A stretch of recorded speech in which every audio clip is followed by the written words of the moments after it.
السلام عليكم ورحمة الله وبركاته. اللهم صل وسلم وبارك على سيدنا محمد وعلى آله وصحبه أجمعين. اخواتي وحبايبي عاملين ايه؟ يا رب دايما تكونوا بخير وفي أحسن حال. كل سنة وانتم طيبين، كل سنة وحبايبكم بصحة وخير وسعادة.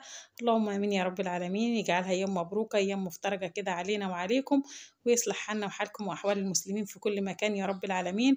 بسم الله ما شاء الله. زي ما انتم شايفين كده معانا فيديو الكشري المصري ما شاء الله. بس قبل ما ندخل في الفيديو ما تنسوناش في لايك وشير الفيديو. لو بتشوفوا قناتنا لأول مرة ما تنسوش اللايك والاشتراك في القناة وتفعيل زر الجرس عشان يوصلكم كل جديد. ربنا يبارك في عمركم يا رب. شكرا لكم وشكرا لتعليقاتكم ليا وشكرا لكلامكم الجميل، ما تحرمش منكم أبدا، أحسن أخوات في الدنيا كلها. ربنا يبارك في عمركم يا رب. يلا لايك وشير للفيديو ونخش نشوف الكشري الجميل ده اتعمل ازاي. زي ما انتم شايفين معانا هنا ده البصل بتاعنا، تبلناه كده بعصرة ليمونة وشوية كده من الكمون وشوية من الكزبرة الناشفة، وحابة تحط شطة حطي، منتش حابة يبقى كده تمام. بتدعكيه كده بشوية من الدقيق ونركنه بقى على جنب ونسيبه ونشوف هنعمل معانا ايه، ونشوف بقية الحاجات الحلوة اللي احنا هنعملها وطبق الكشري الجميل ده. زي ما انتم شايفين معايا البصل ومعايا العدس ابو جبة ومعايا كمان حمص الشام، وهاخد كده البصل بتاعنا كده اللي احنا هنعمل بيه الصلصة بتاعت الكشري، وهحط عليه شوية من الزيت، وهحط هنا الحمص، وكمان هحط هنا العدس ابو جبة، وهقلب بقى البصل بتاعنا لحد ما ياخد اللون الحلو وعشان نعمل معانا الصلصة بتاعت الكشري. بسم الله ما شاء الله. طريقة ان شاء الله تعجبك واحسن وانضف بكتير من بره، لان طبعا اسعار دلوقتي طبق الكشري بقت بكام، وبتشتريه ما بتلاقيش فيه اي حاجة، ومكلف وغالي. فانت لما تعملي في بيتك بتكون حاجة نظيفة وحاجة حلوة، وبتعملي كمان كميات كبيرة. كده خلاص البصلة اخدت اللون، هي مش محروقة ولا حاجة، هي بس اللون الغامق ده علشان خاطر البصل بتاعنا من البصل الاحمر. فهي كده ما شاء الله، ما تحمرهاش قوي علشان ما تبقاش حامية، هي بس تاخد اللون كده. وتنزلي عليها بقى بمعلقة من السكر ومع معلقة صغيرة من الفلفل الاسود، شوية من الشطة، شوية من الكمون، شوية من الكزبرة الناشفة، وحط التوابل بتاعتك كده وقلبي، وهيسيبيها بقى تتسبك كده مع نفسها، هتبقى معاكي احلى صلصة ان شاء الله. معايا هنا العدس بتاعي كده خلاص استوى، هاخده بقى كده. مش هسيبه في المية السخنة، انا بصفيه على طول، بتحطيه في مصفى وبتصفيه علشان ما يستويش اكتر من كده. الصلصة بتاعتي بقى هسيبها كده على النار، حطيت لها شوية من الملح وقلبتها وكده وسبتها لما اتسبكت زي ما انتم شايفين بالشكل ده. معايا الحمص الشام بتاعنا لسه ما استواش، هزوده مية بس مش هزوده مية باردة، هزوده مية سخنة. الشوية الشعرية بقى بتاعتنا الجميلة ديت هنحمرها بقى عشان نعمل الرز ابو شعرية. زي ما قلت لك ما تزوديش حمص الشام مية باردة، زوديه مية سخنة علشان خاطر ما توقفش السوا بتاعه. هقلب بقى الشعرية الحلوة بتاعتنا ديت وهديها اللون الجميل، وعلشان نعمل الرز بشعرية وشوية كشري كده، حاجة جميلة، حاجة زي الفل. يعني عشان تعملي الأكلة ديت أو تشتري الكمية ديت من بره، شوفي انت هتشتريها بكام. قلبت الصلصة بتاعتي كده ودقت الملح بتاعها، بس طبعا ايدي في الشعرية علشان الشعرية بتحمر بسرعة وما تاخدش لون من جنب وجنب لا. الصلصة بتاعته تمام كده مظبوطة، ركنتها بقى وحطيت مية على النار تغلي للمكرونة، والمية لما غليت حطيت لها شوية من الملح وحطيت المكرونة بتاعتي كده. ما شاء الله زي ما انت شايفة اهيت. وهنزل كمان عليها بكيس مكرونة من الاسباجيتي الطويلة دي زي ما انت شايفة كده، بس انا مش بسيبها على طولها. نزلنا بالمكرونة بتاعتنا كده، قسمتها على اتنين، يعني ما سبتهاش على طولها، قسمتها على اتنين وكده الطول بتاعها مناسب. وهقلبها كده مع المكرونة التانية وهسيبها بقى كده تستوي.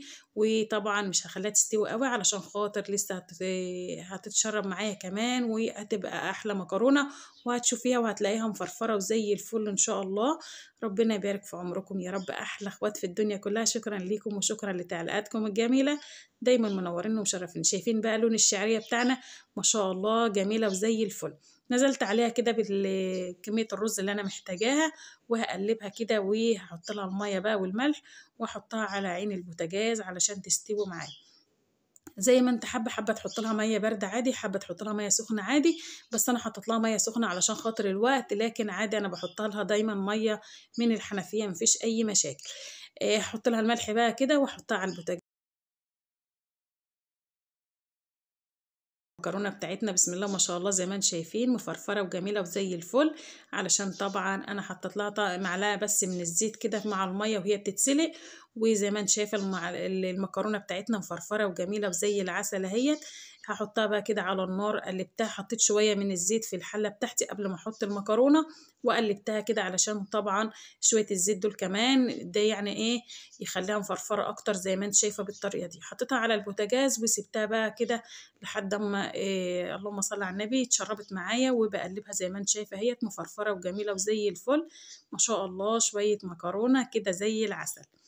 اغطي عليها بقى كده واسيبها هي كده استوت معايا. وكمان الرز بتاعنا ما شاء الله شايفين زي الفل اهوت بسم الله ما شاء الله، ولون الشعرية جميل، والصلصة بتاعتي مستوية، والحمص وكل حاجة معايا كده. خلاص انا خلصت بقى كده كل حاجاتي مستوية وزي الفل. نغرف بقى الكشري بتاعنا ونشوف. وده كمان البصل حمرته، والكشري ده زي العسل. طبعا أكلة محدش بيختلف عليها، وكلنا بنحب الكشري المصري بسم الله ما شاء الله.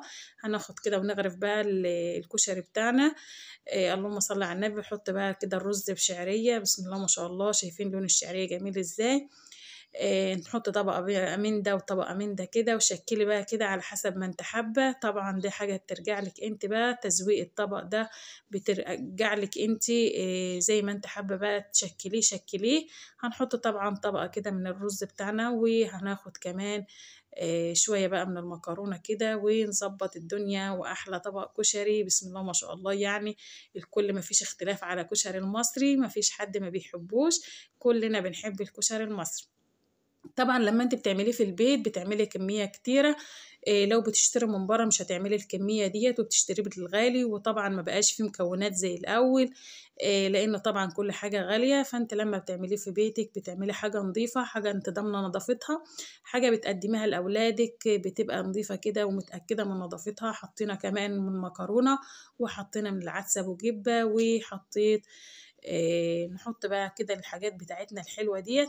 طبعا انا اللهم صل على النبي ده بس يعني إيه حاجة بسيطة كده بتعملي بيها أكلة كده جميلة لولادك بيحبوها والكل بيعشاها. هناخد بقى الحمص الشام مستوي معانا وجميل زي الفل. انت طبعا بتنقعيه قبلها علشان خاطر هو بياخد سوا كتير، مش زي العدس. العدس بيستوي بسرعة، لكن حمص الشام بيغيب شوية في السوا.